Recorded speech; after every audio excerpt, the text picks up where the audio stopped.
toute petite à côté de ce géant. Salut les collègues. Salut Bernard. Qu'est-ce qu'on fait ici? Alors, je vous ai donné rendez-vous à la Citadelle pour ce nouveau magazine qui s'appelle Oxygène. Quel bel endroit pour respirer, pour reprendre son souffle. En effet. Voilà. Et puis, c'est un magazine dans lequel on va découvrir pas mal de choses. Donc, moi, j'avais envie de vous parler de l'arboretum, tout autour de l'ancien musée de la forêt, ici à la Citadelle, dans lequel on peut découvrir des essences exotiques, mais aussi des arbres remarquables, comme ce fameux séquoia géant. Alors, je vais faire la petite minute nature. C'est la plus grande espèce vivante au monde, et cet arbre peut atteindre 4000 ans. C'est un peu pour l'anecdote. Donc, c'est un ado, si je comprends bien. Ça, c'est un ado, oui. Et un peu mou. Alors, Oxygène ne va pas parler que de nature, puisqu'on va aussi parler de culture, de tourisme. De nouvelles technologies aussi, de nouvelles applications. Il sera même question de fake news. Et ce n'en est pas une. On ira aussi à la rencontre de l'art. On fera des portraits d'artistes. On ira voir les chefs-d'œuvre de nos musées. Et puis, il y aura une petite touche nostalgique. Oui, tout à fait, ton genre, Joël. Voilà, avec des séquences consacrées à l'histoire de nos régions. Et puis dans Oxygène, on va aussi parler des gens qui osent, des gens qui changent de vie. C'est d'ailleurs l'histoire de Marie et François qui ont créé Ose le vignoble. On vous raconte cette histoire.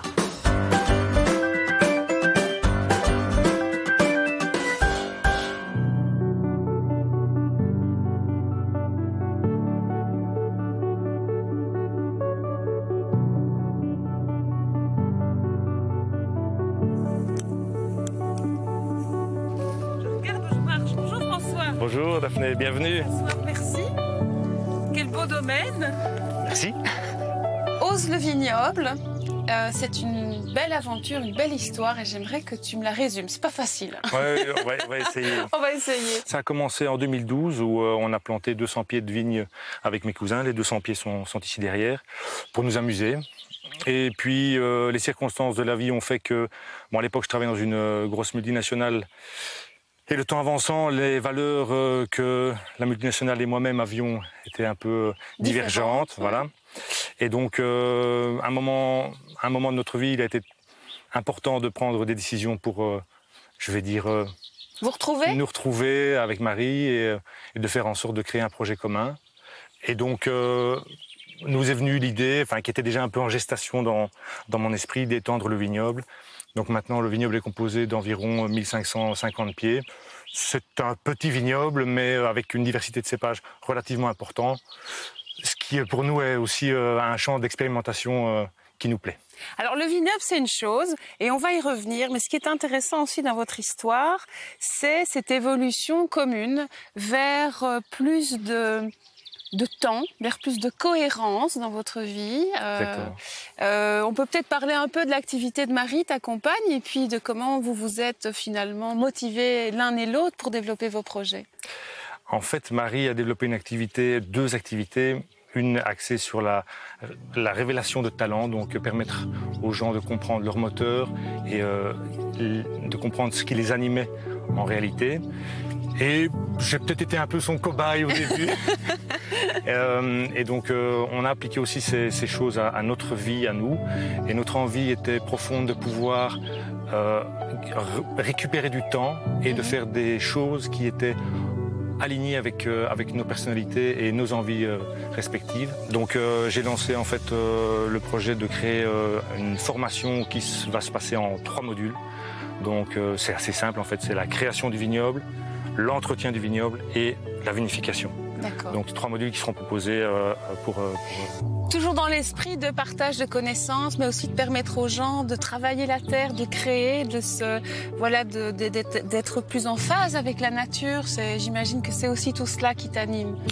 C'est-à-dire que dans mon approche déjà de la vigne, je travaille avec une approche biologique et je vais même un peu plus loin. J'applique des principes de la biodynamie pour justement travailler en collaboration avec la nature plutôt que de vouloir la maîtriser, la dominer. Et donc dans un premier temps, donc mes premières vinifications, on les fait pour nous. Et le complément donc de 1350 pieds qu'on a rajouté a vocation d'être je vais dire proposé à la vente d'ici malheureusement pas 2021 parce qu'on a eu un petit souci de gel cette année, mais en tout cas j'ai bon espoir pour que 2022 soit l'année où on pourra proposer nos premiers vins à la commercialisation. On peut goûter, nous? Si vous êtes sage. On l'est. Merci.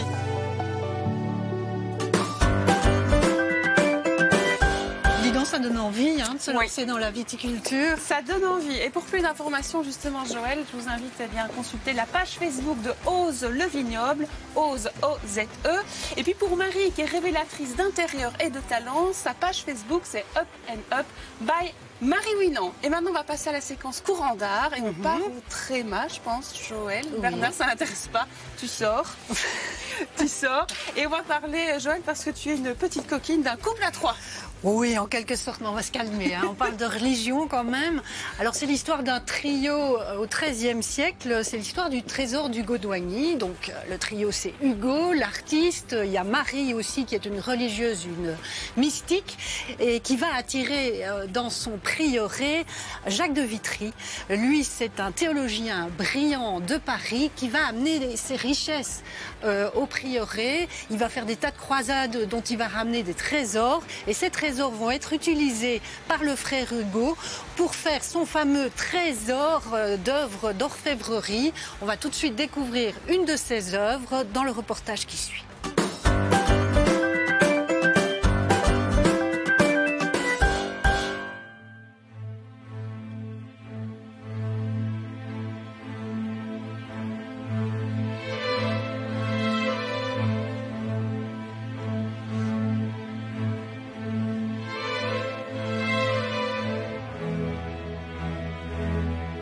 Alors voici donc cette fameuse croix reliquaire qu'on a sortie. C'est assez exceptionnel de sortir une pièce. C'est tout à fait exceptionnel, oui, effectivement. Vous voyez qu'ici on est dans un coffre-fort et donc il y a toute une série de mesures. Et puis pour la préserver au niveau de la conservation, mais voilà, on la sort rarement. Alors c'est une croix reliquaire et donc, comme son nom l'indique, elle abrite une relique. Tout à fait. Donc le principe de cette croix, mais des reliques de manière générale, c'est qu'évidemment, quand vous avez un objet saint qui est inclus dans l'objet, eh bien ça accroît le pouvoir, ce qu'on appelle la virtus, la force de l'objet. Et donc c'est ainsi que c'était très fréquent à partir de la 4e croisade dans nos régions d'avoir des croix dans lesquelles on insère des fragments de la vraie croix. Ici, évidemment, ils ne sont pas visibles par le croyant, mais vous pouvez le savoir par la forme de la croix. Il y a une double traverse. Puis ici, vous voyez que là où on a la petite traverse, à l'intersection, il y a une croix. Il y en a une autre ici à double traverse à l'autre intersection, pour vous signaler que c'est derrière que se trouve le fragment de relique. Et puis, il y a plein de petites pierres précieuses aussi qui sont incrustées dans l'objet. C'est-à-dire qu'on a serti, vous voyez que tout est fait pour évidemment renforcer le pouvoir de cette croix. Et on pensait beaucoup, surtout au XIIIe siècle, au moment où on a toute une série d'encyclopédistes médiévaux qui écrivent sur le pouvoir des pierres, on pensait que les pierres renforçaient encore cette synergie. C'est ainsi que vous avez toute une série de grenats sur cette croix-ci, mais vous avez aussi des turquoises qui montrent une richesse, mais qui accroissent aussi le pouvoir de l'objet. Cette croix, réalisée dans l'atelier de l'orfèvre Hugo d'Oigny, aurait appartenu à Jacques de Vitry, un personnage illustre du XIIIe siècle, prédicateur de certaines croisades et évêque en Terre Sainte. C'est lui qui envoya au prieuré d'Oigny des reliques saintes et des richesses comme des pierres précieuses qui seront utilisées par Hugo d'Oigny pour réaliser son trésor. Et Jacques de Vitry est bien connu par ses écrits, que ce soit ses lettres des croisades, et donc justement les fameux émaux, eux, ont probablement été pris lors du sac de Constantinople en 1204 à la 4e croisade, tandis que la croix, elle est liée à Acre au moment où il était là-bas, et ça c'est la 5e croisade. Donc c'est surtout lié à ce personnage qui fut une autorité incontestable et qui a fait, grâce à son attirance pour Marie d'Ogny, qui a réussi à faire de cette région Ogny et du prieuré Saint-Nicolas un haut lieu pour, je dirais, la première moitié ou le deuxième quart, en tout cas, du XIIIe siècle.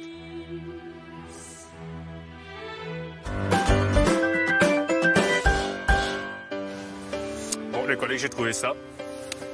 C'est beau? Tiens, Joël. Merci.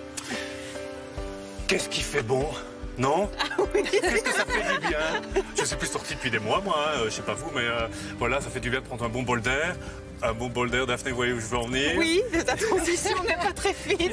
Comme d'hab. Donc c'est le titre effectivement de la prochaine séquence. Donc vous allez nous emmener en périphérie de Namur, à Bouges. On va aller visiter le cabriolet, donc une voiture décapotable. Non, pas du tout. Le cabriolet, c'est un gîte à Bouges, tu l'as dit Bernard. Pourquoi cabriolet? Parce que le cabriolet, c'est un fauteuil à la base. Et Bénédicte, qui est la propriétaire du gîte, elle est garnisseuse. Elle fait partie des artisans d'art de la province de Namur. Et son mari, Michel, eh bien, il s'occupe, lui, de la ferme familiale et donc de la production de lait, d'où le cabriolet. Voilà. Oui, bien sûr. Voilà, un chouette petit gîte, une idée de vacances, tout près de chez nous, finalement. On découvre.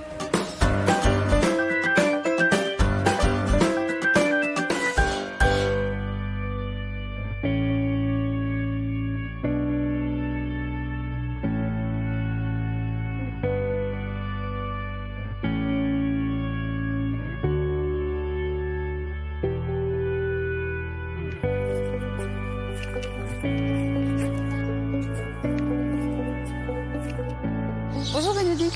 Bonjour. Alors, un gîte qui vient de naître, hein, derrière nous. Quelques semaines seulement qu'il est prêt. Oui, depuis début mars, avant juste le confinement en fait. D'accord. Il était prêt. Et son nom particulier? Alors son nom c'est le cabriolet. Oui. Alors cabri, en rapport avec la ferme parce que voilà les chèvres, les animaux. Au lait, parce qu'on est producteur de lait, mon mari est agriculteur. Et quand on fait la liaison, le cabriolet, c'est un fauteuil de style, le cabriolet de style Louis XV, voilà, qui est repris dans le gîte. Repris dans le gîte parce que la particularité ici, c'est que toi, Bénédicte, tu es artisane, tu fais du garnissage. Ouais. Donc, rappelle-moi dans les grandes lignes ton donc, travail. je suis installée depuis 24 ans maintenant en garnissage et je restaure essentiellement les fauteuils, les canapés, les chaises pour des particuliers, mais je travaille également pour des services comme les hôpitaux, les médecins, refaire des banquettes. Alors, ce que tu fais, tu le proposes aussi dans ton gîte, on le verra tout à l'heure. Il y a pas mal de belles pièces que tu as toi-même restaurées. Des pièces que l'on pourra éventuellement acheter si on a un gros coup de foudre. Oui, voilà. Mon idée, c'était aussi de faire une tournante avec la déco et les fauteuils qui sont dans le gîte. Et si jamais les gens avaient un coup de cœur pour une pièce, ils pourront repartir avec, évidemment. C'était mon but, un peu de mettre ça en évidence aussi. Puis Michel, il adore aussi le contact avec les gens et il se fera un plaisir d'expliquer son métier. Alors l'atout ici, c'est évidemment le cadre, c'est vous, avec ce que vous avez à proposer. Mais c'est un gîte qui est hyper bien situé aussi. Oui, on est quand même à 6 minutes de Namur. On est tout près de l'autoroute. Et en même temps, on est à la campagne et à la ville. Je suppose qu'il y a du lait au petit déjeuner pour ceux qui prennent le petit déjeuner. Il fera du lait, des œufs à disposition pour les gens, sans problème. Donc on peut en acheter ici? Il y a de la vente directe à la ferme? Oui, on vend beaucoup de lait d'ailleurs pour des particuliers, pour des glaciers sur Namur. Voilà, de quoi rentrer chez soi avec quelques produits du terroir. Voilà. Très bien, merci Bénédicte. Merci aussi.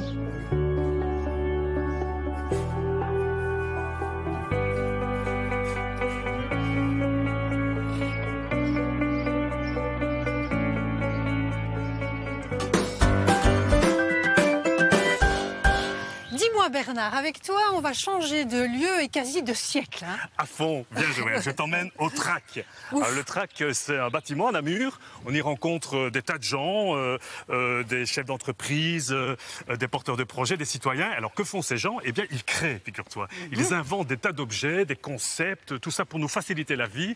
Enfin, en tout cas, c'est censé nous améliorer la vie. Et cette semaine, ils nous parlent d'un pouce-seringue électromagnétique.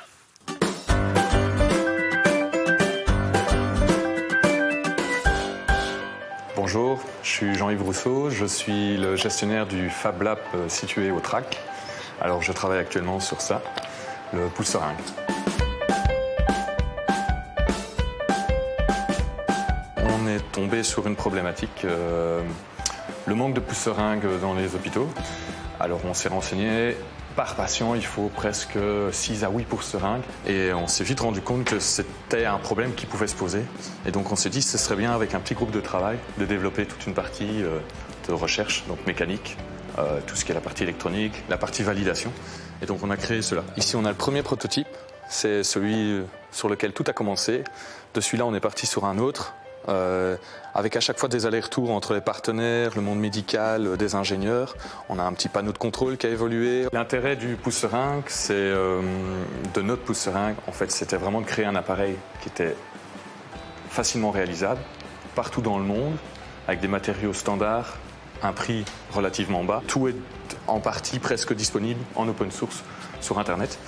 Donc le but, c'est que dans le futur, quelqu'un a besoin d'une fois des pouces-seringues, il puisse, via tout le travail qu'on a effectué, réaliser des prototypes fonctionnels de pouces-seringues avec déjà tout le travail de recherche qu'on a fait avant.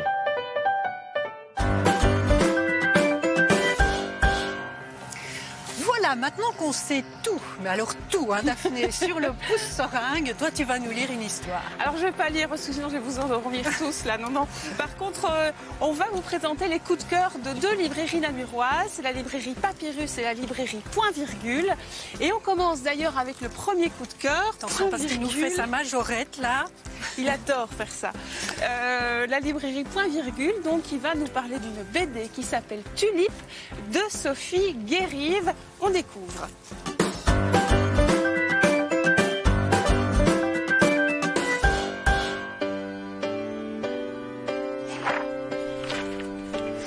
Tulipe, c'est tout un univers. Tulipe est un ours en t-shirt et short qui est peu ambitieux, qui adore ne rien faire, ce qui enrage d'ailleurs ses amis. Et ses amis, ce sont Crocus et Mimosa, les serpents, Violette, Rose et Cosmos, les oiseaux, l'arbre, le caillou. Tulipe est d'ailleurs amoureux de l'arbre contre lequel il adore s'appuyer et tourner autour au fur et à mesure de l'avancée du soleil dans la journée. Il enrage les autres animaux à ne rien faire parce qu'eux veulent voyager, veulent construire des édifices, écrire des recueils de poésie épique.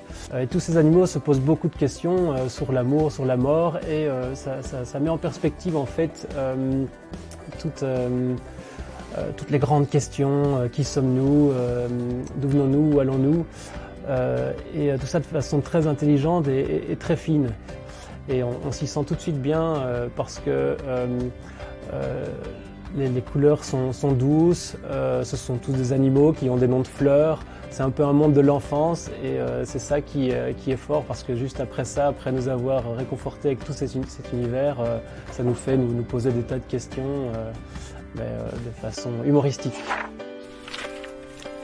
Sophie Guérive est une jeune autrice française, jeune à mon âge, on peut encore dire qu'elle est jeune, qui a déjà écrit quelques albums et bandes dessinées jeunesse. Ici, Tulipe, il s'agit plus d'une BD adulte. Elle a écrit quelques livres aux éditions 2024, qui est une très chouette maison d'édition qui édite de formidables livres et de beaux objets. Je le lis avec plaisir et je le relis encore avec plaisir parce que, comme je vous le disais, c'est une bande dessinée réconfortante. La première fois que je l'ai lu, c'est avec mon petit-fils de 3 ans qui évidemment ne comprenait pas tout et peut-être heureusement parce que on fait des constats assez désabusés. Mais il adorait voir les petites aventures de chacun des personnages, de Tulipe et ses amis. Pour répondre à cette question, je vais vous lire le rabat de couverture, à peine le livre ouvert qu'on est déjà plongé dans l'univers de Tulipe. La vie, un sacré sac de petits tracas et de grandes contrariétés, mais comme le dit si bien le serpent Crocus, avec des pauses crêpes, ça passe. Je le conseille donc ce livre aussi bien aux optimistes qu'aux pessimistes, chacun à y prendre. Je le conseille vraiment à tout le monde, c'est un coup de cœur absolu.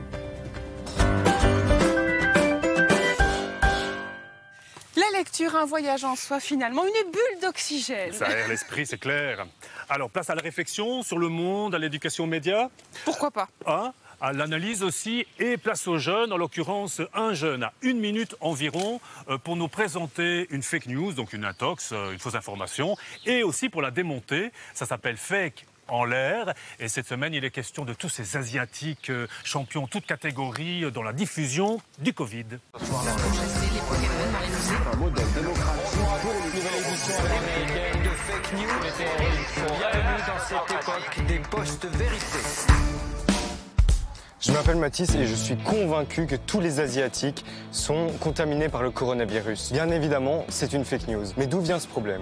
Ce problème vient du fait qu'en décembre 2019, le coronavirus a démarré sa contamination en Chine. Suite à cela, des contaminations dans le monde entier se sont déroulées. Mais de nombreuses atteintes à la culture asiatique et aux Asiatiques en général se sont développées. De plus, des personnalités politiques telles Donald Trump ont augmenté les discriminations grâce à des tweets ou des déclarations telles de Chinese virus. À cause de ça, il y a eu beaucoup de problèmes. Cela a augmenté les nombres de harcèlements envers les communautés asiatiques. En opposition à cela, le nombre de morts en Asie est nettement plus faible qu'en Europe. 10 000 pour l'Asie, 150 000 en Europe. Il faut donc développer un esprit critique face à ces fake news et faire attention par rapport à tout cela. Bon, ben voilà, c'est fini. C'était chouette. C'était pas mal, hein? Moi, je me suis bien amusé. Merci pour l'invitation. Écoute, tant mieux, Bernard, si tu t'es bien plu, c'était le but. Hein. Oui, je crois. Un mot quand même sur la citadelle, pour dire que les activités, elles reprennent, que ce soit la visite souterrain, le site de Terra Nova, le petit train-train, Bernard. C'est réservé. Enfin voilà, n'hésitez pas aussi à vous renseigner sur toutes les activités qui auront lieu cet été. L'arboretum à découvrir, on vous a donné un petit avant-goût en tout début d'émission. Avec le séquoia. Avec le séquoia, Joël, ça m'a marqué. 4000 ans. Et puis on se dit à bientôt. À la semaine prochaine. À la semaine prochaine, en version un peu En version light, plus courte, version pour été. l'été. Et puis on se retrouve en version full version à la rentrée. Je me réjouis à l'avance. Allez, à bientôt. Bye. Bye bye.